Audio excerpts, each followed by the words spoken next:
लिखने आता है तो नहीं आता है, फर्जी डिग्री है ना।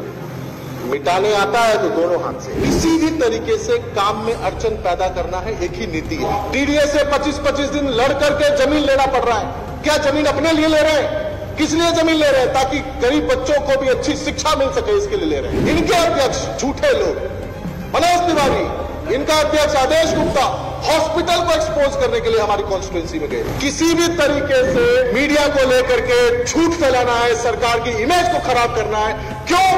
क्योंकि इनकी औकात नहीं है कंपटीशन करने की, इनकी औकात नहीं है स्कूल बनाने की, इनकी औकात नहीं है शिक्षा क्रांति करने की, इनकी औकात नहीं है स्वास्थ्य में क्रांति लाने की। क्यों? जो आदमी जिंदगी भर झूठ की राजनीति करता आया है, वो आज भी क्या डिस्टर्बेंस करने की कोशिश कर रहा है। अरे सीबीआई को जांच तो इस बात की करना चाहिए कि श्रीलंका का प्रधानमंत्री कहता है, भारत का प्रधानमंत्री ने हमको सिफारिश किया कि चूरन अडानी को वो दो क्या बोलते हैं बिजली का ठेका दे दो। बोला कि नहीं बोला? उसकी जांच करो। वो इजराइल का प्रधानमंत्री बोला कि राफेल में घोटाला हो गया, उसकी जांच करो। तो ये जो सीबीआई का तोता है, इसको संभाल के रखिए। ये जो ईडी है, ये आपका महाराष्ट्र में सरकार बना सकता है ना, पर यहां पर एकनाथ शिंदे कोई नहीं है, कोई गुवाहाटी जाने वाला नहीं है। आप चाहे सीबीआई की जांच करा लो, आप चाहे ईडी की जांच करा लो। 2013 में भी आपने बहुत कोशिश करी, 15 में भी कोशिश करी, लेकिन आज तक एक भी विधायक को आप किसी तरीके से डरा नहीं पाए हो।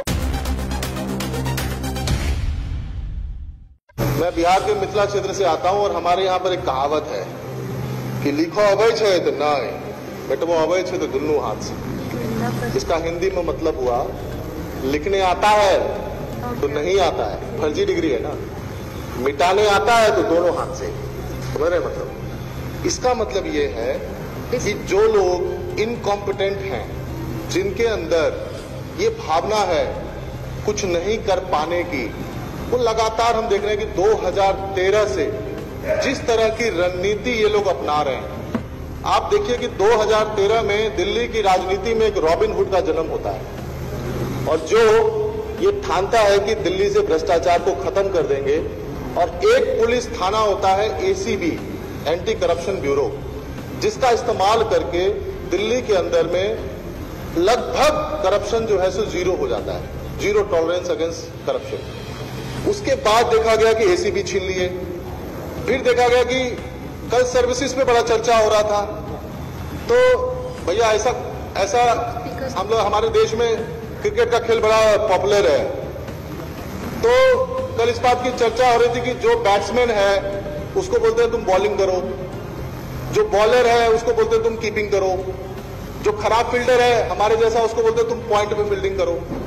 मतलब आमतौर पे तो ये होना चाहिए कि जैसा सिसोदिया जी कह रहे थे कि जो क्वालिटी है, जो आदमी का परफॉर्मेंस है, आईएएस लॉबी में भी जो बेस्ट परफॉर्मर होता है उसको लगाया जाना चाहिए ऐसी जगह पर जहां की वो बेस्ट परफॉर्म कर सके, ताकि शिक्षा स्वास्थ्य की क्रांति और आगे बढ़ सके, देश में फैल सके। लेकिन हो क्या रहा है? उल्टा।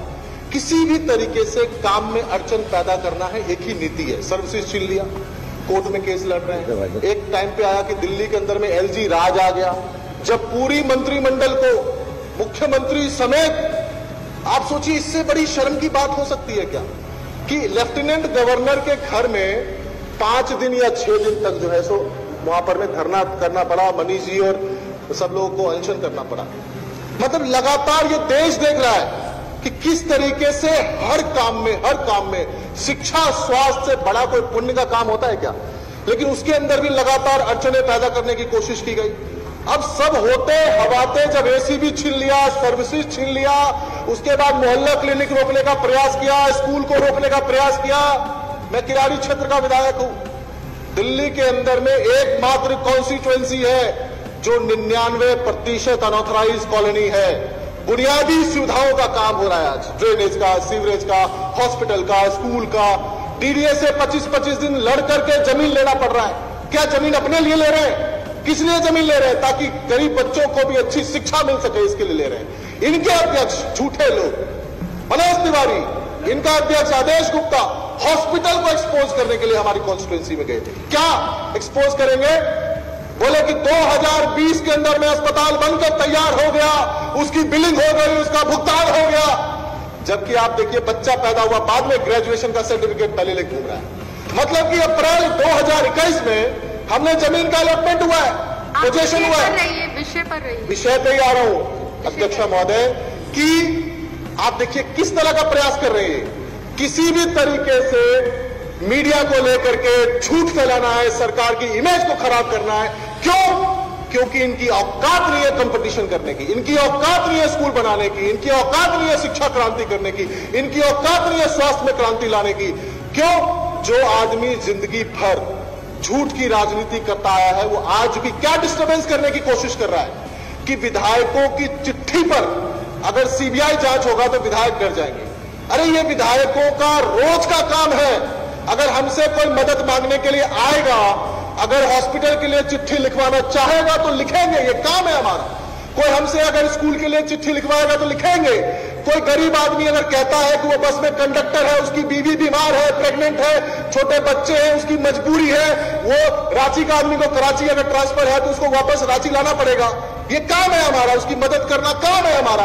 अगर इसमें सीबीआई जांच करेगी, अरे सीबीआई को जांच तो इस बात की करना चाहिए कि श्रीलंका का प्रधानमंत्री कहता है कि भारत का प्रधानमंत्री ने हमको सिफारिश किया कि चूरन अडानी को वो दे, क्या बोलते हैं, बिजली का ठेका दे दो। बोला कि नहीं बोला? उसकी जांच करो कि भाई भारत का प्रधानमंत्री के पास यही काम है क्या कि दूसरे देश के प्रधानमंत्री को कहे कि किसी ब्यूरोक्रेट, किसी क्या बोलते हैं कॉर्पोरेट को, चूरन अडानी को वहां का ठेका दे दो, सॉरी गौतम अडानी को। और कोई इजराइल का प्रधानमंत्री बोला कि राफेल में घोटाला हो गया, उसकी जांच करो। तो ये जो सीबीआई का तोता है, इसको संभाल के रखिए।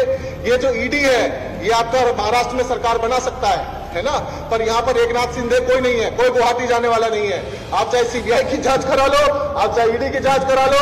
2013 में भी आपने बहुत कोशिश करी, 15 में भी कोशिश करी, लेकिन आज तक एक भी विधायक को आप किसी तरीके से डरा नहीं पाए हो। आगे भी डरने वाले नहीं है। आप सीबीआई जांच कराओ, ईडी जांच कराओ। हम चिट्ठी लिखते थे, चिट्ठी आगे भी लिखेंगे। लोगों का मदद करना हमारा कर्तव्य है, धर्म है, मदद करते रहेंगे। इसके लिए चाहे आप सबके ऊपर जांच बैठा दो। बहुत बहुत धन्यवाद।